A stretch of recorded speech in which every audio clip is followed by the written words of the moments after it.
Good evening mga ka-chismakers. So today's video, may prutas po tayo dito na binigay sa atin ng ating ka-chismakers, no? Ito ay santol at saka rambutan. So, gumawa ko ng video dito para tikman natin kung matamis ba to yung santol nila o tsaka ng rambutan para malaman natin kung anong lasa para ulit tayo ng hingi. Hingi pala. So, let's eat guys. We have rambutan nanay kay para goods. Tikman na natin ang rambutan. Yung rambutan nila parang wala ng buhok Wala ng buhok. Aba, napaka-juicy ng rambutan nila mga chismakers. Ayan o. Ayan o. Pero maliit siya. Pero tikman natin.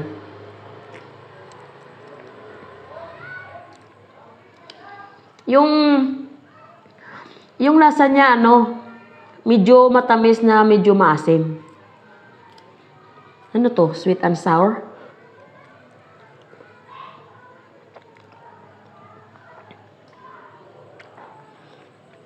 Yan.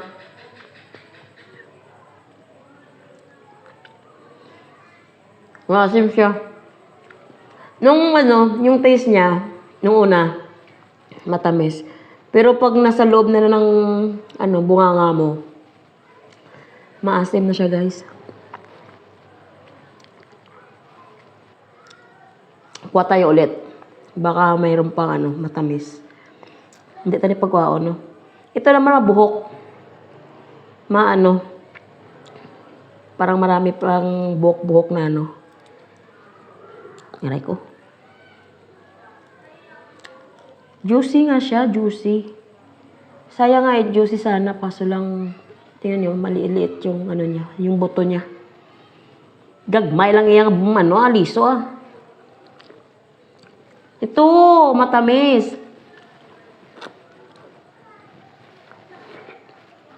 Sayang sabaw. Hindi rin. Sa unang kagat nga, makatitikman mo yung matamis. Pero pag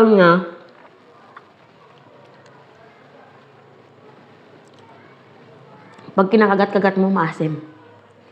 Dito na naman tayo sa santol, May itak ako. Tikman natin yung santol. Maganda sana to kung pag pag mayroong anong tawag dito? Toyo at saka asukal. Ayan.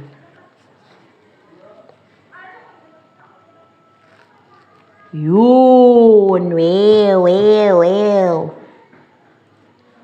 Tikman na natin. Ayan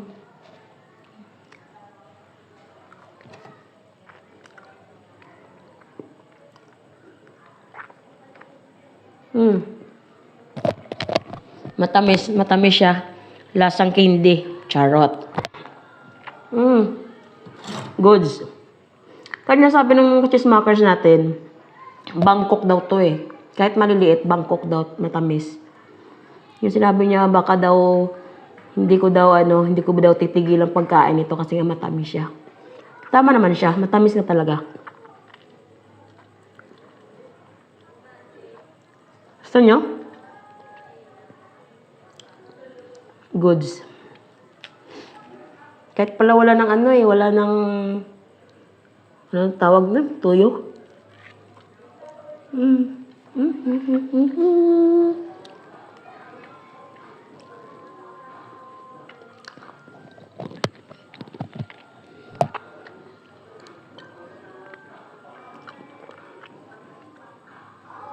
Goods.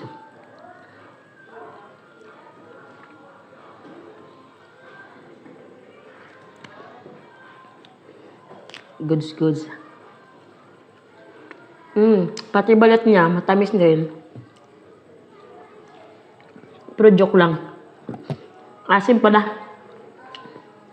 Yung balat talaga, di ka kasigurado na matamis siya. Kasi maasim talaga siya Di ba nga, ginagawang paasim to sa mga tinola, mga ganun.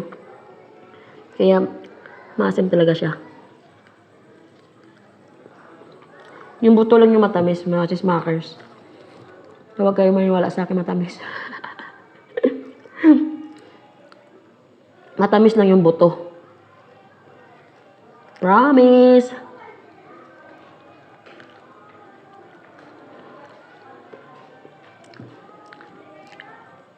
Alam niyo ba na ano na to, inahikayat niya ako pumunta doon sa kinunan niya nito.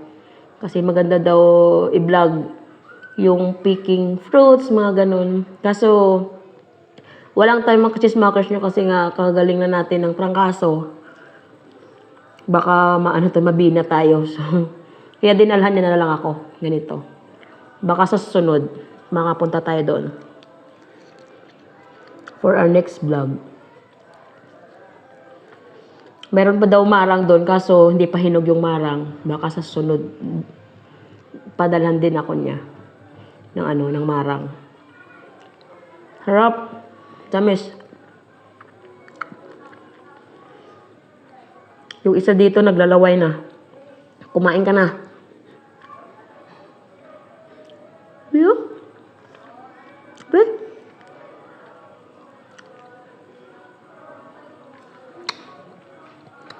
Thank you pala dun sa mga kachismakers natin na sumusuporta, no? Na walang sawang sa papanonood ng mga videos ko kahit na walang kwenta. Thank you mga kachismakers. Hindi naman ako nangangako pero baka balang araw makaano din sa inyo. Sa ngayon, wala muna.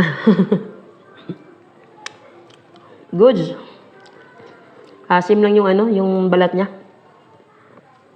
Ouch. May kutsilyo bala. Pila na ka minutes, be? 6 minutes.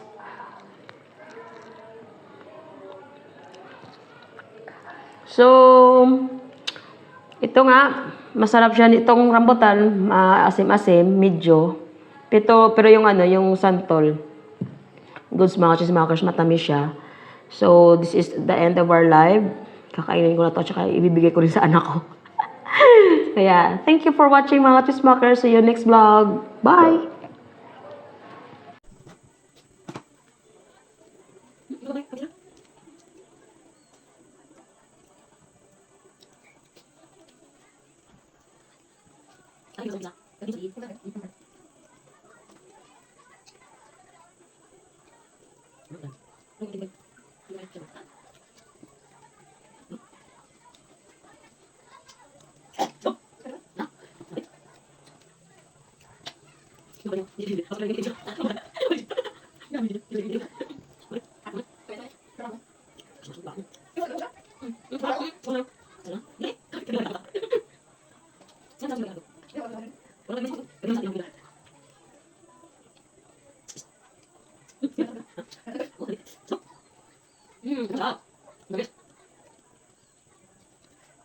Sarap.